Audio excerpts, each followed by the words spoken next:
اگه داری برای آیس کلاس میری احتمالاً 90% وقت و پول و انرژی تو داری هدر میدی. میدونی چرا؟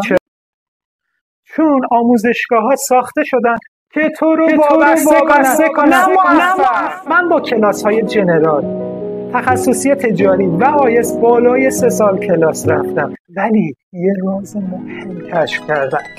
واقعیت اینه آموزشگاه‌ها طوری طراحی شدن که اولش خوبه، اما بعدش وارد یه چرخه بی پایان تمرین و کلاس و هزینه میشی که بازنده واقعی و متضرر داداش فقط خودتی. همین که داری منو نگاه میکنی و کلاس میری یا میخوای کلاس بری، بابا گفتن تجربه را تجربه کردن خطاست.